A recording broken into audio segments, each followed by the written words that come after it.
Hey guys, welcome to educator bug. कैसे हैं आप सब लोग? आई होप आप सब अच्छे होंगे। आज की इस वीडियो में हम डिस्कस करेंगे वायरस क्या होते हैं, वायरस की डिस्कवरी किसने की, और साथ में हम डिस्कस करेंगे वायरस का स्ट्रक्चर कैसा होता है।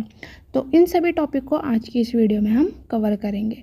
तो चलिए आज की इस वीडियो को स्टार्ट करते हैं। A virus is an infectious agent or particles of small size. Virus क्या होते हैं? वायरस स्मॉल साइज के, बहुत ही छोटे साइज के इन्फेक्शियस एजेंट या पार्टिकल होते हैं। A cellular that can multiply only in living cells of animals, plants and bacteria.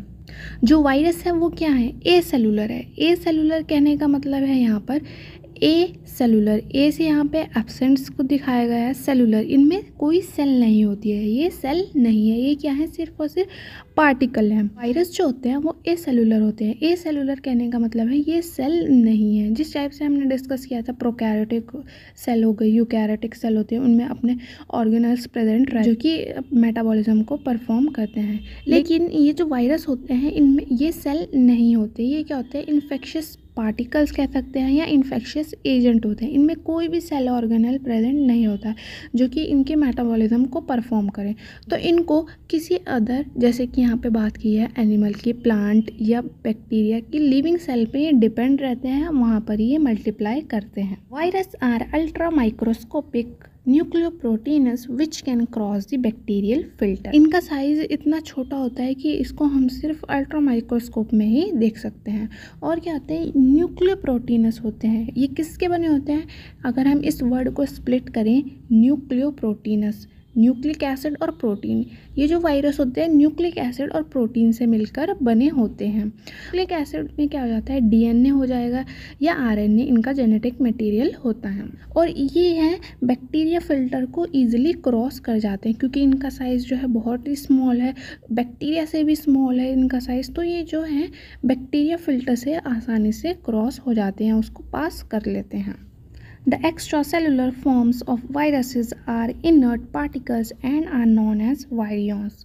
अभी हमने देखा कि जो वायरस हैं वो क्या होते हैं? ए सेलुलर होते हैं। इनमें कोई भी अपना सेल ऑर्गेनल प्रेजेंट नहीं है जो कि अब इसके मेटाबॉलिज्म को परफॉर्म करे। जो है अगर किसी बैक्टीरिया या प्लांट की लिविंग सेल के अंदर रहेंगे तभी ये एक्टिव है, तभी मल्टीप्लाई करेंगे।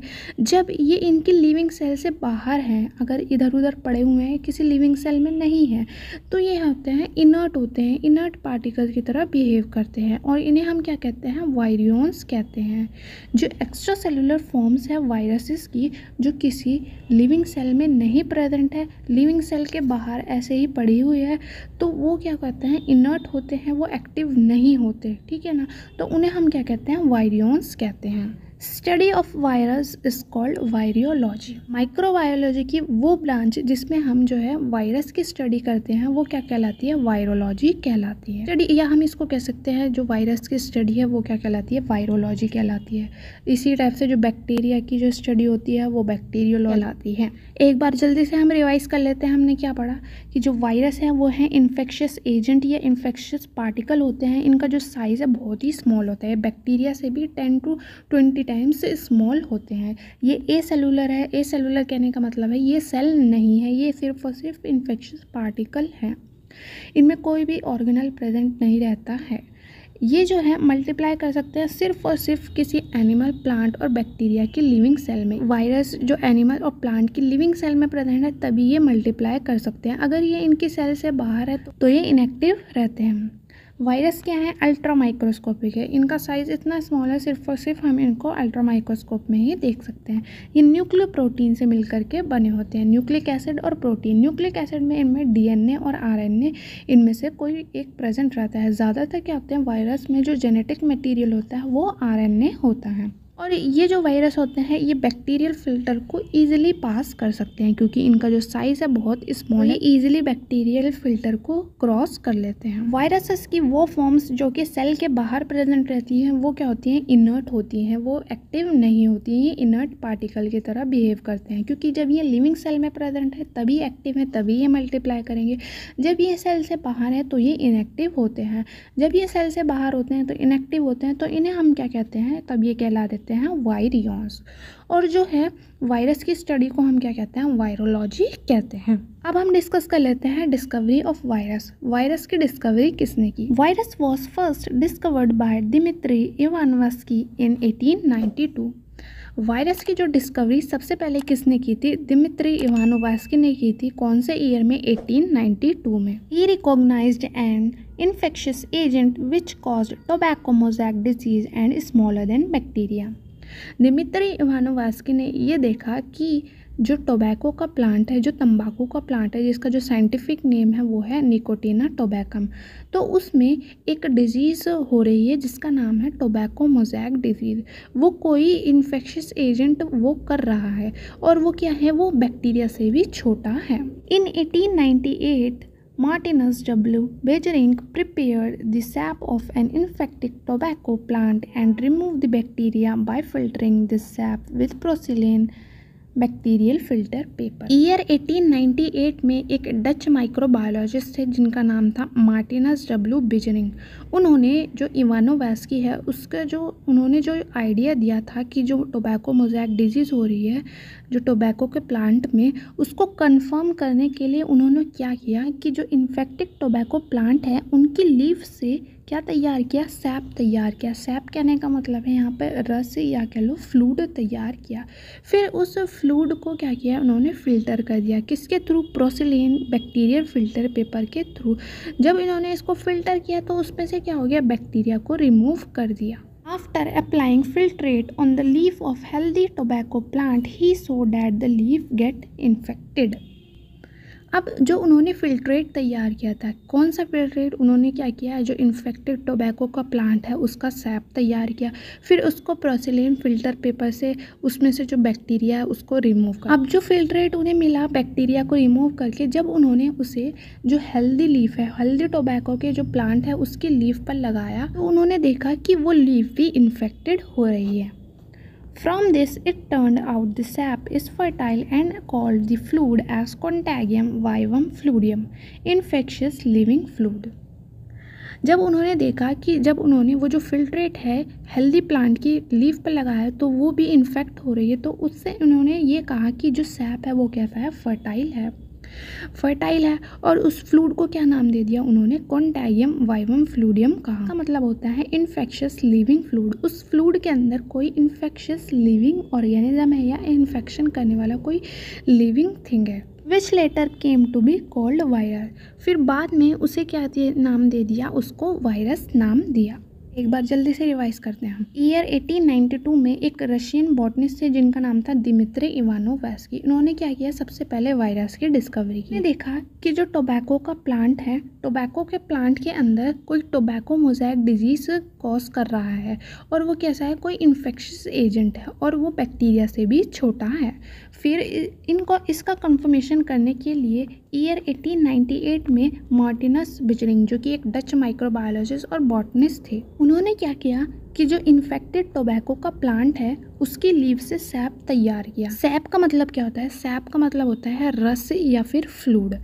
अब जो इन्होंने सैप प्रिपेयर्ड किया उसे इन्होंने पोर्सिलेन बैक्टीरियल फ़िल्टर पेपर से जब पास करवाया तो उसमें से इन्होंने बैक्टीरिया को रिमूव कर दिया।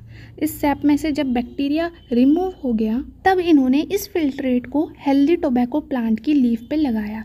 जब इन्होंने हेल्दी टोबैको प्लांट की लीफ पे इस फ़िल्ट्रेट को लगाया तो इन्होंने देखा कि वो लीफ भी इन्फेक्ट हो रही है। जब बेजरिंग ने ये देखा कि जो हेल्दी टोबैको प्लांट है उनकी लीफ भी इन्फेक्ट हो रही है उस फ़िल्ट्रेट से, तो उन्होंने इस सैप को क्या कहा, इस सैप को उन्होंने कह दिया कि ये फर्टाइल है और इसको क्या नाम दे दिया, फ्लूइड को कॉन्टैगियम वाइवम फ्लूडियम, जिसका मतलब होता है इन्फेक्शियस लिविंग फ्लूइड। उस फ्लूइड के अंदर कोई इन्फेक्शियस लिविंग एजेंट है जो कि ये सब कर रहा है। फिर बाद में इसे क्या नाम दे दिया, इसे वायरस का नाम दे दिया। तो इस टाइप से वायरस की डिस्कवरी की गई। आप ये पॉइंट ज़रूर ध्यान रखेंगे कि जो वायरस है उसकी सबसे पहले डिस्कवरी किसने की थी, एक रशियन बॉटनिस्ट थे जिनका नाम था दिमित्री इवानोव्स्की। उन्होंने 1892 में वायरस की डिस्कवरी की। इस पॉइंट को आप ध्यान रखेंगे ज़रूर। फिर बाद में ईयर 1898 में मार्टिनस बिचरिंग, जो कि एक डच माइक्रोबायोलॉजिस्ट और बॉटनिस्ट थे, उन्होंने सैप तैयार किया। फिर उस सैप को हेल्दी लीफ पर लगाया तो वो भी इन्फेक्टेड हो रही थी, तो उस फ्लूइड को उन्होंने क्या नाम दे दिया, कॉन्टैगियम वाइवम फ्लूइडियम नाम दे दिया। तो ये भी आप पॉइंट ध्यान रखेंगे। अब हम डिस्कस कर लेते हैं साइज ऑफ वायरसेस, वायरसेस के साइज के बारे में। Viruses are usually much smaller than bacteria. Virus जो होते हैं बैक्टीरिया से भी बहुत ज़्यादा स्मॉल होते हैं, बहुत ज़्यादा छोटे होते हैं। The size ranges from 5 to 300 nanometer. इनका जो साइज़ है उसका जो रेंज है वो 5 से 300 नैनोमीटर के बीच में होता है। कुछ वायरस 5 नैनोमीटर के हो सकते हैं, कुछ वायरस 300 नैनोमीटर के, कुछ हो सकते हैं इनके बीच में हो सकते हैं, ठीक है ना। जो साइज़ है वो 5 से लेकर के 300 नैनोमीटर के बीच में होता है। जो सबसे स्मॉलेस्ट एनिमल वायरस है वो है foot and mouth virus of cattle, और जो सबसे स्मॉलेस्ट प्लांट वायरस है वो है टोबैको नेक्रोसिस सैटेलाइट वायरस, जिसे शॉर्ट फॉर्म में हम TNSV भी कहते हैं। डिस्कस करेंगे शेप ऑफ वायरसेस। वायरसेस की शेप क्या होती है। The shape varies, it may be following types. जो वायरसेस की शेप है वो वेरी करती है, ये अलग अलग डिफरेंट होती है। ये जो है फॉलोइंग टाइप्स की हो सकती हैं। जो सबसे पहले है वो है helical shape. Helical viruses consist of a nucleic acid surrounded by a hollow protein cylinder और capsid and possessing a helical structure. Helical shape के जो वायरसेस होते हैं उनमें जो उनका न्यूक्लिक एसिड है वो सिलेंड्रिकल प्रोटीन के थ्रू सराउंडेड रहता है, उनसे घिरा रहता है। यहाँ पे हम डायग्राम में देख सकते हैं कि जो वायरस का जेनेटिक मटेरियल है, यहाँ पे RNA दिखाया है, ये सिलेंड्रिकल प्रोटीन के थ्रू सराउंडेड है। ये देख सकते हैं, ये यहाँ पे बीच में RNA प्रेजेंट है जो कि इस प्रोटीन के थ्रू सराउंडेड है, जिसे हम क्या कहते हैं, कैप्सिड कहते हैं, जो इसको RNA को प्रोटेक्ट करके रखता है या घेरे रखता है। तो इस टाइप से हमें जो है इसकी जो स्ट्रक्चर है वो सिलेंड्रिकल देखने को मिल रही है, या इसकी जो स्ट्रक्चर है वो हेलिकल देखने को मिल रही है। बीच में क्या प्रेजेंट है, इसका जेनेटिक मटेरियल है, RNA है। फिर इसको चारों तरफ से किसने घेरे हुए है, एक सिलेंड्रिकल प्रोटीन व स्ट्रक्चर ने घेरे हुए है, जिसे हम कैप्सिड कहते हैं। जो इसका एग्जाम्पल है वो है टोबैको मोज़ेक वायरस। जो टोबैको मोज़ेक वायरस है उसकी जो शेप है वो कैसी होती है, हेलिकल शेप होती है, जैसी यहाँ पे दिखाई गई है। बीच में क्या है, इसका जेनेटिक मटेरियल है, और चारों तरफ से इसको सिलेंड्रिकल स्ट्रक्चर जो कि प्रोटीन है उसने घेरे हुए हैं। नेक्स्ट जो शेप है वो है polyhedral shape. Polyhedral viruses consist of a nucleic acid surrounded by a polyhedral many-sided shell or capsid, usually in the form of an icosahedron. Polyhedral shape में क्या होता है, इन वायरसेस का जो न्यूक्लिक एसिड होता है वो पॉलीहेड्रल शेल या कैप्सिड से घिरा रहता है। पॉलीहेड्रल का मतलब होता है मैनी साइडेड, काफ़ी जगह से वो घिरा रहता है।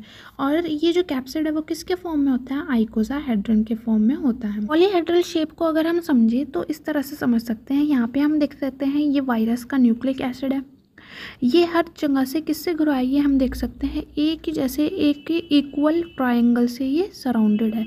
और ये जो ट्रायंगुलर है ये कैसे कितने होते हैं, ये 20 होते हैं, क्योंकि आइकोसा का मतलब क्या होता है, 20 होता है। ये 20 इक्वल साइज के ट्रायंगल से घिरा रहता है। तो ये कैसी शेप हो जाती है, पॉलीहेड्रल शेप हो जाती है। बीच में क्या प्रेजेंट है, इसका न्यूक्लिक एसिड है, चारों तरफ से किससे घिरा हुआ है, वो आइकोसाहेड्रन कैप्सिड से घिरा हुआ है। एग्जाम्पल की अगर हम बात करें, जो एडिनो वायरस है, एडिनो वायरस का जो शेप है वो कैसा होता है, पॉलीहेड्रल शेप होता है, आइकोसाहेड्रन। नेक्स्ट जो शेप है वो है एनवेलप्ड।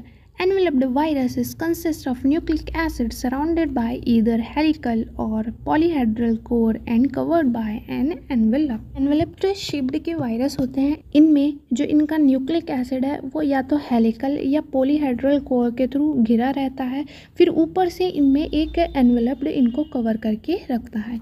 यहाँ हम डायग्राम में देख सकते हैं, ये जो वायरस है इसका जो जेनेटिक मटेरियल है या न्यूक्लिक एसिड RNA है वो किसके थ्रू सराउंडेड है, एक थ्रू सराउंडेड है जो कि जिसे हम कैप्सिड कहते हैं, जो कि प्रोटीन से मिलकर के बना होता है। फिर ऊपर से क्या प्रेजेंट है, इसके एक मेम्ब्रेन प्रेजेंट है जो कि इसको एनवेलप्ड कर रही है, जो इसको घेर रही है। तो इस टाइप से क्या हो जाता है, ये एनवेलप्ड शेप्ड हमें देखने को मिलती है। इसका जो एग्जाम्पल है वो है इन्फ्लुएंजा वायरस। जो इन्फ्लुएंजा वायरस होता है उनकी जो शेप है वो कैसी होती है, एनवेलप्ड शेप्ड होती है। नेक्स्ट जो शेप है वो है बाइनल, या हम इसको कह सकते हैं complex shape. Binal viruses have neither helical nor polyhedral forms, have irregular shape और have complex structure. Binal viruses होते हैं, उनकी ना तो हेलिकल ना पॉलीहेड्रल शेप होती है, उनकी एक अपनी ही एक इर्रेगुलर शेप होती है, और इनका जो स्ट्रक्चर है वो हमें कैसा देखने को मिलता है, कॉम्प्लेक्स देखने को मिलता है। यहाँ हम डायग्राम में देख सकते हैं, ये जो है वो वायरस की बाइनल शेप दिखाई गई है, इसके कॉम्प्लेक्स शेप को दिखाई गई है। इसमें क्या होता है, ये हेड प्रेजेंट है, ये टेल है, इसके साथ साथ में क्या प्रेजेंट है, टेल फाइबर सब प्रेजेंट है। इसकी जो शेप है वो बहुत ही कॉम्प्लेक्स होती है। तो इसका जो एग्जांपल है वो है T4 बैक्टीरियोफेज। बैक्टीरियोफेज के बारे में हमने एक अलग सी वीडियो में अच्छे से डिस्कस किया है, अगर आपने वो वीडियो नहीं देखी तो उसे ज़रूर देखिए, उसका लिंक मैं डिस्क्रिप्शन बॉक्स में दे दूँगी। इस टाइप से जो वायरस हैं उनकी जो मेनली हैं वो 4 शेप्स होती हैं। हेलिकल शेप हो गई, फिर हो गई पॉलीहेड्रल शेप, फिर एनवलप और बाइनल शेप। हम डिस्कस करेंगे स्ट्रक्चर ऑफ वायरस। वायरस का स्ट्रक्चर कैसा होता है। Structurally a virus is a core nucleic acid DNA और RNA surrounded by a protein core. अगर हम वायरस को स्ट्रक्चरली देखें तो हमें क्या देखने को मिलता है, इनमें क्या प्रेजेंट होता है, बीच में जेनेटिक मटेरियल प्रेजेंट रहता है, या न्यूक्लिक एसिड, या तो DNA होगा या RNA होगा, और ये जो इनका जो न्यूक्लिक एसिड है वो एक प्रोटीन कोड के थ्रू सराउंडेड रहता है, चारों तरफ से एक प्रोटीन कोड के थ्रू सराउंडेड रहता है, जिसे हम क्या कहते हैं, कैप्सिड कहते हैं, जो कि इसके न्यूक्लिक एसिड को प्रोटेक्ट करके रखता है बाहर के इन्वायरमेंट से। Its protein coat is called capsid. ये जो प्रोटीन कोट है जो कि वायरस के न्यूक्लिक एसिड को प्रोटेक्ट करके रखता है या उसको घेरे रखता है, इसे हम क्या कहते हैं, कैप्सिड कहते हैं। The capsid is composed of a number of subunit of a particular shape. These subunit are capsomers. अब ये जो प्रोटीन कोट है जिसे हम कैप्सिड कह रहे हैं, ये जो कैप्सिड है वो बहुत सारे छोटी छोटी सब यूनिट से मिलकर के बना होता है। उस सब यूनिट को हम क्या कहते हैं, कैप्सोमर कहते हैं। एक बार जल्दी से हम रिवाइज करेंगे। अगर हम वायरस का स्ट्रक्चर देंगे तो वायरस के स्ट्रक्चर में हमें सिंपल क्या देखने को मिलता है, इनमें न्यूक्लिक एसिड प्रेजेंट रहता है। न्यूक्लिक एसिड में या तो DNA होगा या RNA होगा, दोनों एक साथ नहीं होंगे, या तो DNA होगा या RNA होगा, इनमें से कोई एक ही प्रेजेंट रहता है। इनका जो न्यूक्लिक एसिड है वो एक कोट के थ्रू, प्रोटीन कोट के थ्रू सराउंडेड रहता है। इस प्रोटीन कोट को हम क्या कहते हैं, कैप्सिड कहते हैं। ये जो कैप्सिड है ये वायरस के न्यूक्लिक एसिड को बाहर के इन्वायरमेंट से प्रोटेक्ट करके रखती है। ये जो कैप्सिड होती है ये बहुत सारी छोटी छोटी सब यूनिट से मिल करके बनी होती है। उस सब यूनिट को हम क्या कहते हैं, कैप्सोमर कहते हैं। यहाँ पे दिखाया गया है नेकेड न्यूक्लियोकैप्सिड वायरस और यहाँ पे एनवेलप्ड वायरस। इनमें क्या डिफरेंस है, यहाँ पे दिखाया गया है कि ये जो न्यूक्लिक एसिड है ये प्रोटीन से थ्रू सराउंडेड है, बस ये क्या है, इनमें कोई भी एनवेलप प्रेजेंट नहीं है। जबकि यहाँ पे दिखाया गया है ये वायरस का क्या है, ये वायरस का न्यूक्लिक एसिड है। इस न्यूक्लिक एसिड को कौन घेरे हुए है, प्रोटीन कोट जिसे हम कैप्सिड कह रहे हैं वो घेरे हुए। फिर इसके ऊपर से और क्या प्रेजेंट है, एक और मेम्ब्रेन प्रेजेंट है जो कि इसको घेरे हुए है, या हम कह सकते हैं इसको एनवेलप्ड करके रखे हैं, ढक रखे हैं। तो इस टाइप से इसमें एनवेलप प्रेजेंट नहीं है, इसमें एनवेलप प्रेजेंट है। An inactive virus is known as virion. हमने अभी पीछे डिस्कस किया था कि जो वायरस है उसको मल्टीप्लाई करने के लिए किसी लिविंग सेल की ज़रूरत होती है। जब ये लिविंग सेल के बाहर रहेंगे तो ये इनएक्टिव होते हैं, ये लिविंग नहीं होते हैं, तो उसे क्या कहते हैं, हम उन्हें वायरियन कहते हैं। जब ये लिविंग सेल के बाहर हैं तब ये क्या कहलाते हैं, हम वायरियन कहलाते हैं, या इनएक्टिव जो वायरस हैं उन्हें हम वायरियन कहते हैं। The capsid protects the nucleic acid against the action of the enzyme. अब जो ये कैप्सिड है जो कि प्रोटीन की बनी होती है, ये क्या कर रही है, RNA को प्रोटेक्ट कर रही है, वायरस के न्यूक्लिक एसिड को प्रोटेक्ट कर रही है। ये किससे प्रोटेक्ट करती है, ये एंजाइम्स के एक्शन से इनको प्रोटेक्ट करके रखती है। जब ये वायरस किसी लिविंग सेल में गया, किसी प्लांट की मान लो या फिर किसी एनिमल की लिविंग सेल में गया, तो वहाँ पे एंजाइम्स जो है प्रोड्यूस होते हैं, उनका एक्शन इसके जेनेटिक मटेरियल पे ना हो तो उसे इससे कौन बचाता है, उसे उस एंजाइम से इसे इनकी कैप्सिड बचाती है। Some proteins of capsid help in binding the virus to the host cell. Capsid के कुछ प्रोटीन्स क्या होते हैं, कुछ प्रोटीन्स ऐसे होते हैं जो कि वायरस को होस्ट की सेल से बाइंड करने में भी हेल्प करते हैं। Some act as enzyme and dissolve the surface layer of the host cells and thus help in penetration of its nucleic acid into the host cell। In capsid के कुछ protein किस तरह से एक्ट करते हैं, enzyme की तरह act करते हैं। ये क्या करते हैं, जो होस्ट सेल है उसकी जो सरफेस लेयर है उसको डिसॉल्व करते हैं, जिससे इन वायरस का जो न्यूक्लिक एसिड है उसकी होस्ट सेल में जा सके और वहाँ पे मल्टीप्लाई कर सके। तो गाइज ये हमने डिस्कस किया वायरस के स्ट्रक्चर के बारे में। आई होप आपको वीडियो अच्छी लगी होगी। अगर वीडियो अच्छी लगी तो इसे लाइक करें, शेयर करें अपने दोस्तों के साथ। अगर चैनल पर पहली बार आए हैं तो चैनल को सब्सक्राइब करें, बेल के आइकन को ज़रूर प्रेस करें। जब भी मैं कोई भी नई वीडियो अपलोड करूं तो नोटिफिकेशन सबसे पहले आपको मिल सके। तब तक के लिए बाय बाय, टेक केयर।